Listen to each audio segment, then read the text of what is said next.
Assalamualaikum warahmatullahi wabarakatuh. Perkenalkan, saya Muhammad Zikri Rashid, perwakilan dari kelompok 5 yang merakitakan Nakal, Hilman, Raffi, Gendis, dan Septa.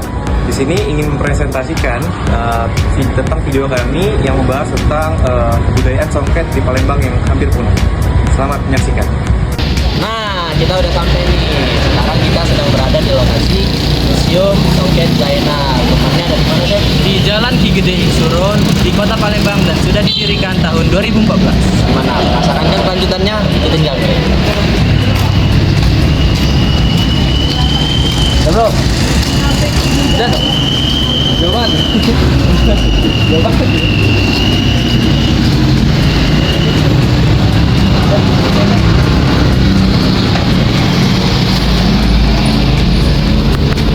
Ya, kali ini kita sedang berada di dalam Museum Songket Zainal.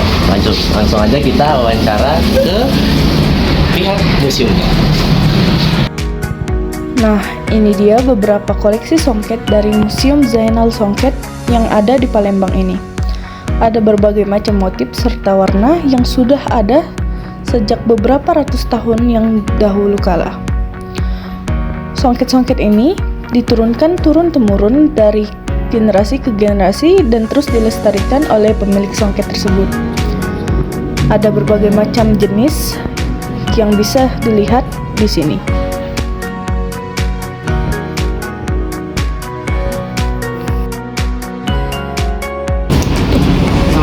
Selamat siang Pak, perkenalkan kami berdua dari mahasiswa teknik geologi ingin mengenai Bapak. Sebelumnya perkenalkan nama saya Muhammad Zikri. Perkenalkan nama saya dari Indonesia. Dengan Bapak siapa? Indo. Selaku baik, pertanyaan pertama langsung ya. Kalau boleh tahu sejak kapan museum ini didirikan dan awal mula didirikan ini kenapa? Ya, jadi museum ini didirikan itu kurang lebih 2014 ya.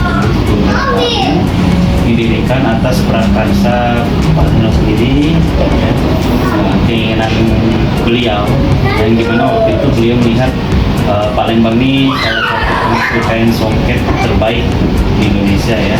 Tapi kok nggak ada museumnya, jadi biar lebih istilahnya tuh memperkuat bahwa songket itu memang Palembang. Jadi songket ini memang yang di museum itu ialah koleksi-koleksi pribadi, koleksi-koleksi pribadi yang sudah dimiliki Pak Zainal itu turun temurun dari neneknya, dari buyutnya. Jadi daripada songket itu cuma ditaruh di peti ya, di peti, nanti kita kayak segala macam, lebih baik kita pasang untuk bisa dilihat oleh masyarakat umum. Jadi museum yang ada di Latin ini itu museum pribadi, museum punya pribadi.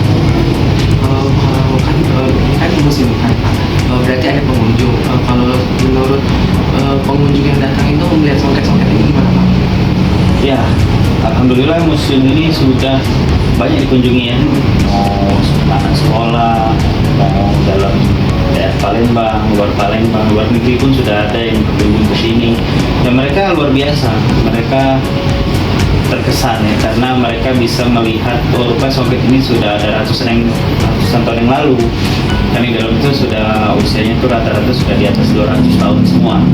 Jadi mereka sangat-sangat excited ya, bisa merasakan benda yang 200 tahun lalu mereka tuh buat ya, orang buat gitu kan. Jadi ya takjub lah, karena melambangkan bahwa memang songket itu bukan hal baru, bukan kain baru, tapi memang yang kain sudah dari ratusan tahun lalu memang sudah ada. Tapi memang di tahun-tahun sekarang mungkin ya, kalau dalam songket ini kan sudah 40 tahun ya, kalau istilahnya diperjualbelikan untuk umum. Kalau tadinya kan songket itu hanya dipakai untuk orang-orang tertentu, orang-orang keturunan asli Palembang. Berarti kalau di masa lalu itu penggunaan songket itu sebagai untuk keluarga khusus aja Pak? Iya, jadi songket dulu tuh hanya untuk kalangan-kalangan tertentu. Songket itu dipakai ya hanya untuk kalangan raja, jenderal-jenderal besar, orang-orang yang mempunyai jabatan-jabatan tinggi. Kemudian songket itu juga dipakai untuk pribadi, misalkan seorang ibu buat songketnya itu hanya untuk nanti anaknya untuk nikah. Jadi nggak kayak sekarang diperjualbelikan umum ya, siapapun boleh pakai. Kalau dulu tuh nggak boleh. Terus kemudian dulu tuh motif-motif tertentu saja yang boleh dipakai oleh orang-orang tertentu. Nggak semua orang tuh boleh pakai. Itulah songket, memang nggak semua orang bisa punya. Kan Bapak kan tadi ngomong kalau misalnya songket itu sudah ada sejak lama kan.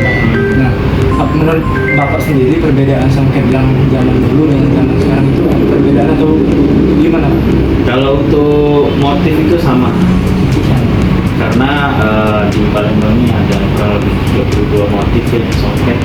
Jadi kalau untuk motif kita masih melestarikan motif asli dari songket tersebut. Kemudian ya paling kalau untuk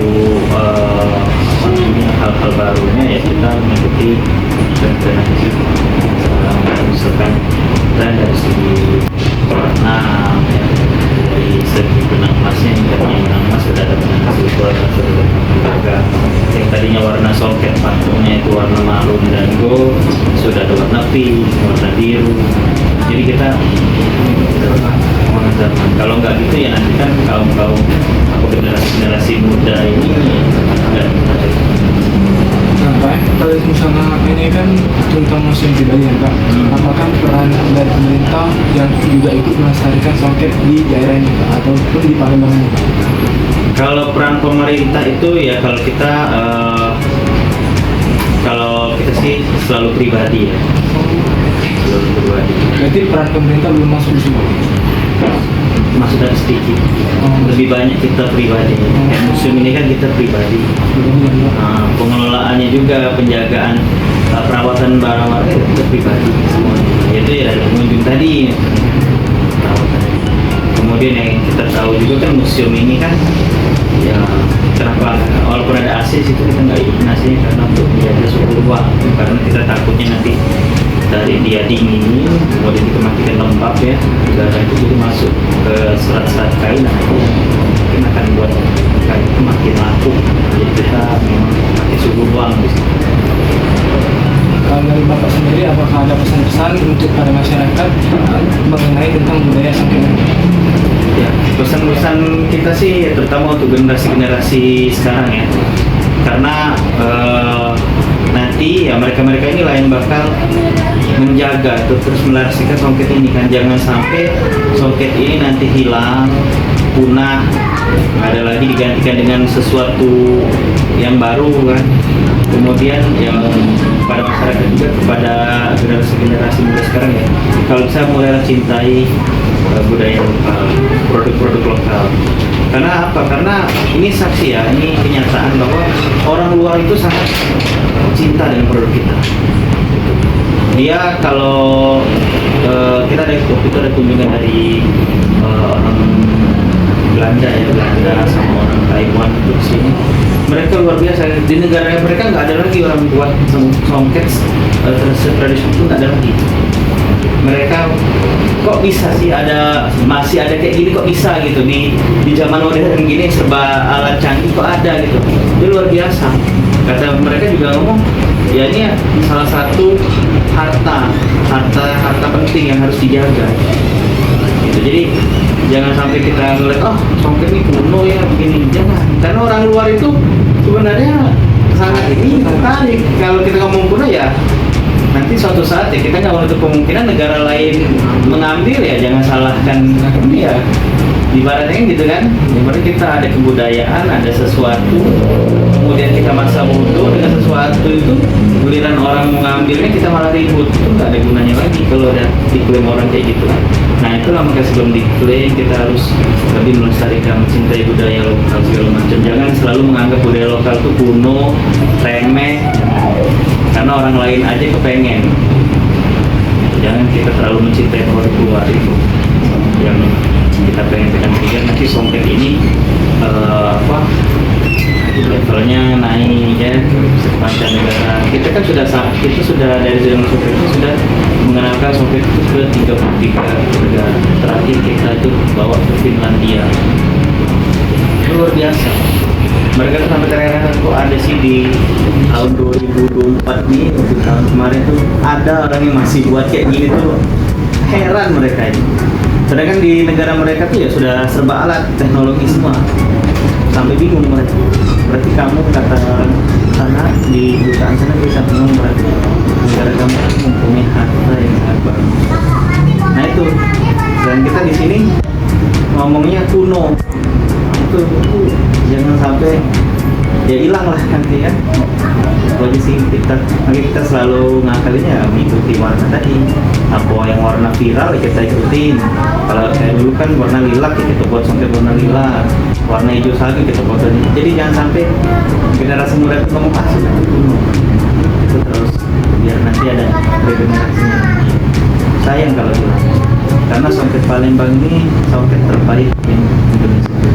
Di antara 30 provinsi ini ya terbaik yang itu Songket Palembang. Sampai Malaysia dia pernah mengakui. Kalau dari kita Pak, dalam hal pembuatan songket di sini masih menggunakan masih manual atau udah pakai manual. Kita 100% manual handmade. Jadi untuk songket orang Palembang itu tidak ada yang berfungsi, dia handmade 100%. Jadi murni tangan murni. Nanti kalau ada di model bisa ke bawah kalau lihat proses pembuatannya ya, itu murni 100% handmade. Makanya gosong itu nggak bisa cepat, dia 3 bulan. 3 bulan itu satu songket? Ya, itu buatnya duduk di lantai, ngempor, kakinya selonjoran. Nah, dari jam 7 sampai jam 5 sore bayangkan. Biasanya Pak, dalam satu songket itu berapa orang Pak pengerjanya? Satu orang satu songket Pak? Satu orang satu. 3 bulan? 3 bulan.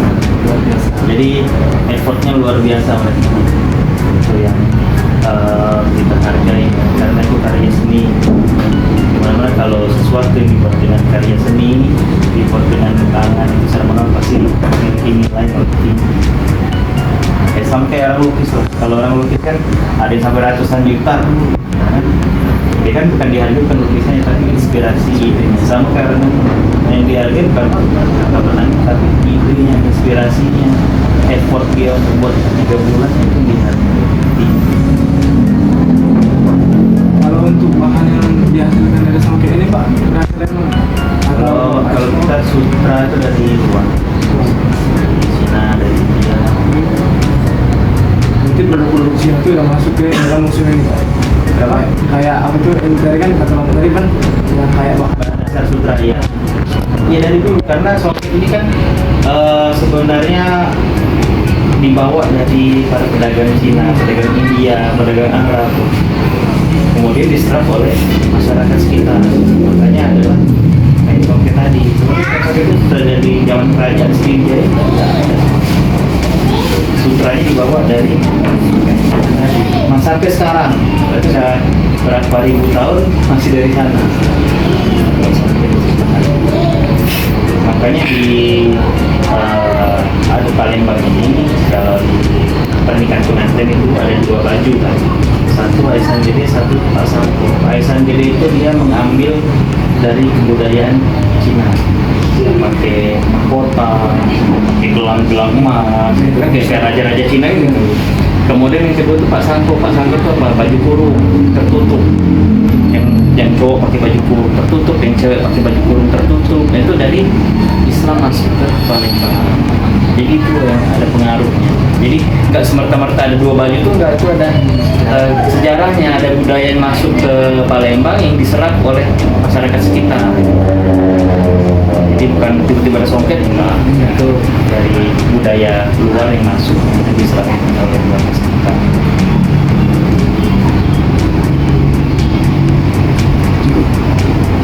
mungkin hanya sekian Pak yang bisa kami tanyakan sama Pak. Mungkin setelah ini kami akan melihat museum dulu, boleh kan? Boleh silakan mulai museum nanti mulai. Terima kasih Pak. Kasih ya. Ya. Ya, kalau kita terkait waktu pengerjaan waktu ini supaya untuk menjadi kain berapa lama? 3 bulan dari proses. Itu dia tergantung dari kesulitan motif atau ada macam-macam tertentu yang mungkin sulit untuk ini. Boleh tahu motif apa ya? Ini yang lagi dibikin bunga cino. Bunga? Cino. Bunga cino. Ini memang khas dari Palembang. Ya. Jadi dia warnanya memang warna seperti ini. Bu. Ya, ini lagi ditumpah.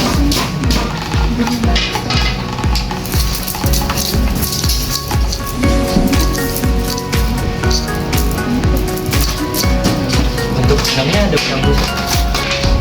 Dari sama. Saya mau besar, kalau ini lagi seperti ini. Berarti jenis benang ada apa aja? Kalau besar, Di tembaga, tembaga, benang emas, emas.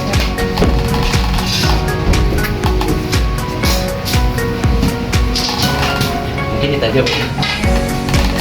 Aja Bu ya. Ya.